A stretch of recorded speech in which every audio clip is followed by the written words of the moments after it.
हाय दोस्तों, मेरा नाम है अजीत कुमार और आप लोग देख रहे हैं मेरा यूट्यूब चैनल एजुटेक। अभी मैं क्लास 7 का चैप्टर 1 पढ़ा रहा हूँ जो कि पूर्णांक है। आइए तो हम पूर्णांक के बारे में जानते हैं। तो पूर्णांक हम उसको कहेंगे, पूर्णांक इक्वल टू हो जाएगा जैसे पूर्ण संख्या प्लस ऋणात्मक संख्या। अब हम तो जान चुके हैं मतलब पूर्णांक इक्वल टू पूर्ण संख्या प्लस ऋणात्मक संख्या। अब हम ये जान लेते हैं पूर्ण संख्या किसको कहते हैं और ऋणात्मक संख्या किसको कहते हैं। तो हम जान लेंगे पूर्णांक किसको कहते हैं। पूर्ण संख्या हम उसको कहेंगे यदि हम प्राकृतिक संख्या में 0 जोड़ देंगे तो पूर्ण संख्या हो जाएगी। तो प्राकृतिक संख्या क्या होती है? प्राकृतिक संख्या एक जो लिखा है 1 2 3 4 5 6 जैसे डॉट डॉट चले जाएंगे उसको पूरा प्राकृतिक संख्या बोलते हैं। और अगर उसमें 0 ऐड कर देंगे हम तो हमारी पूर्ण संख्या हो जाएगी। तो पूर्ण संख्या इक्वल टू हो जाएगा प्राकृतिक संख्या प्लस 0। ऐसे हम समझ सकते हैं। और ऋणात्मक संख्या से पहले से पता चला ऋणात्मक, जिसके आगे निगेटिव लगा हो मतलब माइनस चिन्ह लगा हो उसको ऋणात्मक संख्या कहेंगे।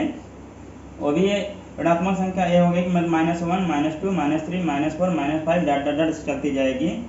और हम जान लेंगे कि अब पूर्णांक के बारे में हम पढ़ रहे थे, जिसकी वजह से हमने पूर्ण संख्या जाना, ऋणात्मक संख्या जाना। अब हम पूर्णांक के बारे में सीखेंगे। पूर्णांक किसको कहेंगे? अब जैसे हो गया, हम यहाँ देखे थे पूर्ण संख्या प्लस ऋणात्मक संख्या। पूर्ण संख्या ए हो गई, ऋणात्मक संख्या ए हो गई। तो हमने इसको लिख दिया -5 -4 -3 -2 -1 0 1 2 3 4। ये सब पूरा पूर्णांक संख्या हो गया। अब हम पूर्णांक संख्या के बारे में जानेंगे। पूर्णांक किसको कहते हैं, मतलब पूर्णांक मतलब इंटीग्रल किसको कहते हैं हम जान गए हैं। अब आगे पढ़ेंगे। अब हम पढ़ेंगे आरोही क्रम और अवरोही क्रम। आरोही क्रम मतलब होता है कि बढ़ते हुए हम देखेंगे जैसे कि -3। अगर हमारे पास -3 रुपये है और -2 रुपये है, इसमें से मतलब कि मान लीजिए हम और आप हो गए, आपके पास -3 रुपये है, हमारे पास -2 रुपये है। मतलब आप किसी को -3 रुपये उधार 3 रुपये उधार मतलब कर्ज लिए हैं और मैंने 2 रुपये कर्ज लिया है। आप ज़्यादा कर्ज में होंगे, मतलब ये छोटी संख्या हो गई, ये बड़ी संख्या हो गई, ठीक है। और ऐसे ही -1 इससे बड़ी हो जाएगी, फिर 0 इससे बड़ी हो जाएगी, फिर 1 2 3 4। ये तो आप लोग को पता ही है कि ये सब बड़ी संख्या हो गई। नेगेटिव में जितनी बड़ी संख्या रहेगी उतनी छोटी होगी, मतलब उतनी ही हम कर्ज में समझ लीजिए एक तरह से, जितने कर्ज में रहेंगे उतनी छोटी संख्या रहेगी, छोटे रहेंगे। और वही क्रम का मतलब होता है घटते हुए क्रम में। घटते हुए क्रम में मतलब ये 3 सबसे बड़ा हो गया, फिर 2 हो गया उससे छोटा, फिर 1 हो गया उससे छोटा, फिर 0, फिर उससे छोटा -1, फिर -2, फिर -3 से डॉट डॉट चलता जाएगा। जहाँ तक आपको लिखना है आप लिख सकते हैं।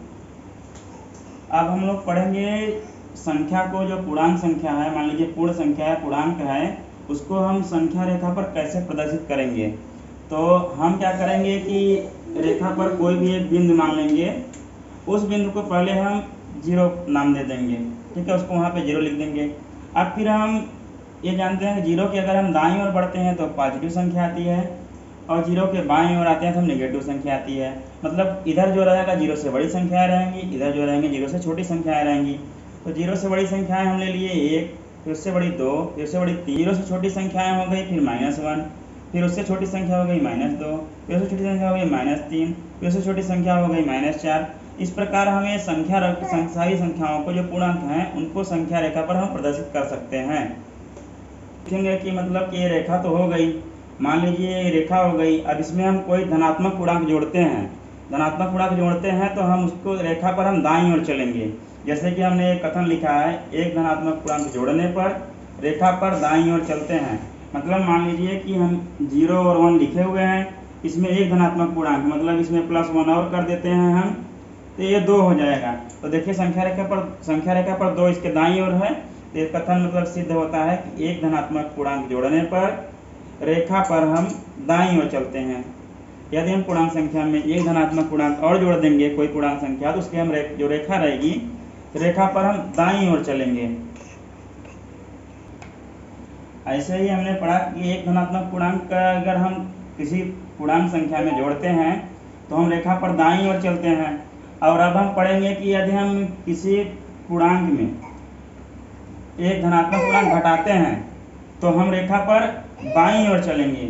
जैसे कि मान लीजिए कि हमारे पास कोई पूर्णांक है पहले से 3, अब इसमें हम -1 पूर्णांक, जो पूर्णांक है एक -1, इसको हम घटा देंगे।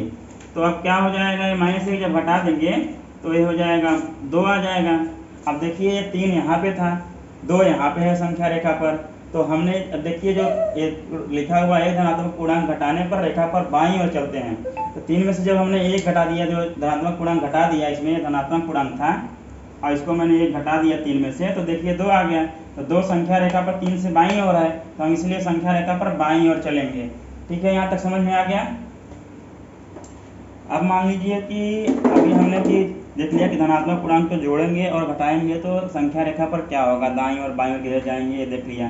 अब हम पढ़ेंगे कि एक ऋणात्मक पूर्णांक को यदि हम जोड़ देते हैं किसी पूर्णांक में, कोई भी पूर्णांक हो या धनात्मक या ऋणात्मक हो, एक ऋणात्मक पूर्णांक को जब हम संख्या रेखा पर जोड़ेंगे, किसी पूर्णांक में जोड़ेंगे, मान लीजिए वो पूर्णांक 3 है और एक पूर्णांक उसमें मान लीजिए इसमें ये प्लस लगा दिया, अब ऋणात्मक पूर्णांक -1 मुझे जोड़ना है।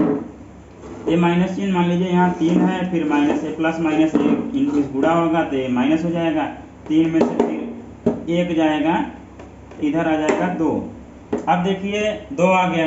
अब हमने क्या किया है कि एक ऋणात्मक पूर्णांक जोड़ने पर रेखा पर बाईं ओर चलते हैं। एक ऋणात्मक पूर्णांक हमने 3 में ऐड किया, 3 में प्लस माइनस प्लस फिर -1, ऋणात्मक पूर्णांक हो जाएगा -1, माइनस में जोड़ा, 3 में से फिर 1 चला जाएगा तो यहाँ 2 आ गया। अब यहाँ पे 2 आ गया तो देखिए 3 के बाईं ओर है, 3 के बाईं ओर 2 है, ये सिद्ध होता है एक ऋणात्मक पूर्णांक जोड़ने पर रेखा पर हम बाईं ओर चलेंगे। ठीक है, अब हमने अभी देख लिया कि एक ऋणात्मक पूर्णांक किसी पूर्णांक में जोड़ेंगे तो हम संख्या रेखा पर बाईं ओर चलेंगे। अब हम सीखेंगे कि यदि मान लीजिए हम एक ऋणात्मक पूर्णांक और किसी पूर्णांक में से हम उसको घटाते हैं, तो एक ऋणात्मक पूर्णांक है उसको किसी पूर्णांक में से हम घटाते हैं। या देखिए ऋणात्मक पूर्णांक पहले हमने लिख लिया, फिर घटाना तो मैंने माइनस का चिन्ह लगा लिया, मान लीजिए 3 हो गया, पूर्णांक हो गया पहले वाला पूर्णांक, फिर मैंने 3 में से -1 घटाना है, -1 पहले लिख लिया, फिर घटाना भी है, इसको लिख लिया, तो ये माइनस और माइनस पे जब गुणा हो ये प्लस हो जाता है। तब माइनस और माइनस का गुणा हो गया प्लस हो गया, तो 3 + 1 इक्वल टू यहाँ पे आ जाएगा 4। ठीक है, 3 + 1 इक्वल टू 4 आ गया। तो हम कथन देखते हैं क्या कहता है कि एक ऋणात्मक पूर्णांक पर यदि हम किसी पूर्णांक में से एक ऋणात्मक पूर्णांक घटाएंगे तो रेखा पर हम दाईं ओर चलेंगे, सॉरी उस पर बाईं ओर मैंने बोल दिया था, तो रेखा पर हम दाईं ओर चलेंगे। अब देखिए रेखा पर दाईं ओर कैसे चलेंगे, देखिए 3 है, 3 में से मैंने -1 को घटाया है, -1 को घटाया तो हम माइनस और माइनस का मल्टीप्लिकेशन होके यहाँ पे प्लस हो गया, तो 3 और 1 यहाँ 4 हो गया। देखिए हम रेखा पर दाईं ओर गए अभी। तो हम यदि किसी एक ऋणात्मक पूर्णांक को किसी पूर्णांक में से हम घटाते हैं तो रेखा पर दाईं ओर चलेंगे। यदि हम किसी ऋणात्मक पूर्णांक को यदि हम किसी पूर्णांक में जोड़ते हैं तो रेखा पर हम बाईं ओर चलेंगे। यदि हम एक धनात्मक पूर्णांक किसी संख्या में किसी पूर्णांक में जोड़ते हैं तो हम रेखा पर दाईं ओर चलेंगे। यदि हम एक धनात्मक पूर्णांक किसी धनात्मक पूर्णांक में से एक धनात्मक पूर्णांक को घटाएंगे तो हम रेखा पर बाईं ओर चलेंगे।